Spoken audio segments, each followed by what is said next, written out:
If you've played World of Warcraft recently, you've probably seen the posts on forums, videos, and discussions about the dreaded faction imbalance.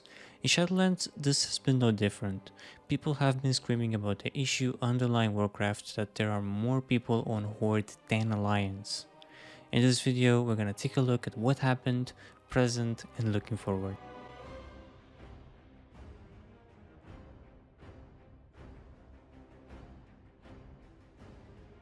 Starting with 2004, back in vanilla the Alliance seemed to be fine, and you can even argue the blue flag was all over the place considering how many Alliance guilds managed to get world first kills on bosses.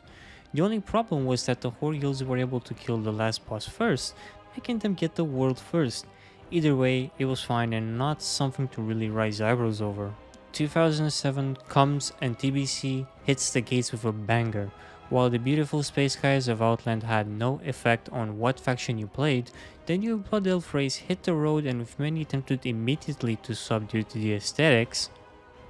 What was also realized at that time was the Arcane Torrent's powerhouse of a ritual that was an AoE, interrupt, and silence, with it also giving mana. Looking at TBC's rating history, it seemed the reverse situation for Horde, having many spots in the top rankings, with Alliance now dropping. This was usually the case throughout most of game's history after TBC. When Mists of Pandaria hit, the problem got to an all-time peak when there were no Alliance guilds in the top spots. Surely this was the beginning of the end. After Pandaria, very few Alliance guilds would manage to ward first kill on bosses. What put the nail in the coffin was Tumba Sargeras back in Legion, where the Goblin Rocket Jump was the biggest fatal blow that Horde could give to Alliance.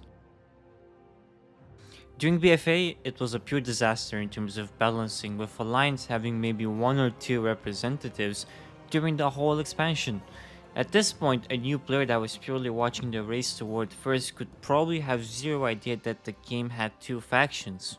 But we spoke only about the rating scene. What about Mythic Plus? This one's an exact mirror of the rating scene. In Legion 7.2, browsing through the highest runs done, it looked almost even across the board. In 7.3.2, it was the complete opposite and barely any high Alliance runs were done.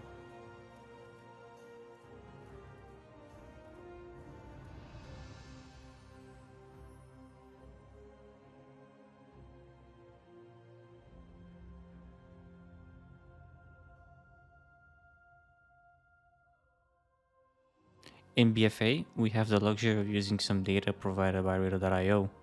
Back in October 2020 in BFA Season 4, they kindly provided some stats related to the faction imbalance, and it is a very interesting read that I feel is applicable even to today's Shadowlands Season 1. For the sake of the video, we will do a TLDR and round numbers to the nearest whole number so they're easier to say. In the pie chart in front of us, we see that the imbalance is not as bad as people make it out to be.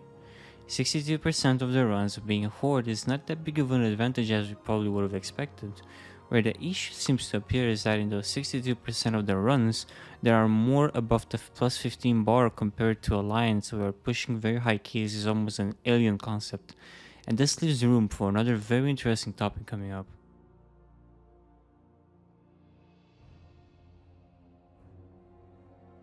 Currently in Shadowlands Season 1, Horde still dominates heavily.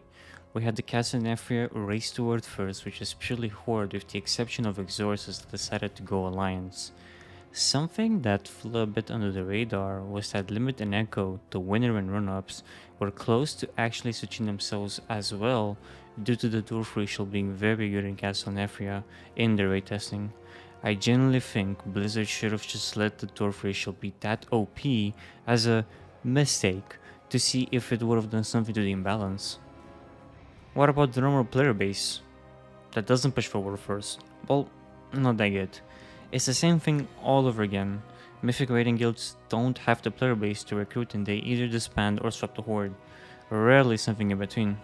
Getting 10 out of 10 Mythic with Alliance right now is a pretty sick feat of strength just because of the logistical side. I've personally seen many Alliance guilds collapse immediately because after they were done with Heroic, there really weren't enough people to go into Mythic with. This is one of the reasons for the jumping ship on Horde. I really wanted to get at least Curve, and the lack of Alliance skills on my realm made me feel really bad. But what about the Mythic Plus scene in Shadowlands Season 1? I have a plugin to Keystone Master series that I'm uploading, and I didn't say this, but initially this was supposed to be done on Alliance. Sadly, the lack of keys just demotivated me and it forced me into restarting the series on the Horde side, where I was more successful in actually playing the goddamn game and having the content necessary for making the videos. I've only managed to get to 18s and tried a few 19s without any success, but I generally don't think that getting these dungeons at that level is as easy as it was on Horde. Not because of bad player base or anything, but just because the lack of keys is insane.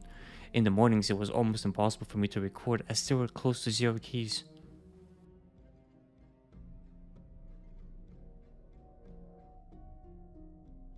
Blizzard has acknowledged this issue and is thinking of a solution. Ian and his team has come to the conclusion that fundamentally this is a social issue. I can agree with him to some extent because they tried the Hall of Fame and the Alliance player base wasn't motivated to get a title that few guilds can. But at the same time, what can they do? The first solution people have been screaming is to let us play with the opposing faction, like a mercenary cross-faction type. I generally think this should be plan Z and not plan A because of how hard this would be to revert in case of a disaster. I also think it would create a bit of discrimination. Oh, the healer plays Alliance, they must be a noob. Kind of how some people do when they check someone's realm and immediately assess their competence. Either way, I'm okay with the decision, but I don't agree with it if it makes sense. As I said earlier, we should probably test the idea of maybe indirectly forcing some high-end guilds to swap to Alliance and see if the herd follows. After all, they followed 14 years ago, why wouldn't they now? Allowing free Alliance transfers is also an option, creating non-boring allied races for Alliance is also helpful. This is seriously in Blizzard's interest to try and create some high Mythic Plus or Mythic rating, because they just can't abandon the Alliance faction. They committed to it, and they have to in the future. A new Horde Allied race? Well, Alliance also has to receive one, but they're gonna waste their time if there's only 5 people that can unlock and play it. It's sad in what situation we're in, but at the same time, the altitude is so low that whatever progress we can make, it will be a nice one. Thank you all for watching if you stuck this far. This video was a blast to create, and I will for sure do more in the future since the season 2 of Shadowlands seems to be pretty far away and there's really nothing else to do. I had to condense a lot of things related to the faction imbalance so that it won't drag the video too long. The more research I did, the more things popped up and it would have made the video longer than I actually expected and wanted. If I maybe missed something that you think was critical, make sure to tell me in the comment section. Maybe I'll do a part 2, who knows. If you enjoyed this video, also throw a thumbs up or a thumbs down if you didn't. It'll give me some feedback that you guys enjoy these types of videos, and if you can, also subscribe since I have another video like this in the pipeline.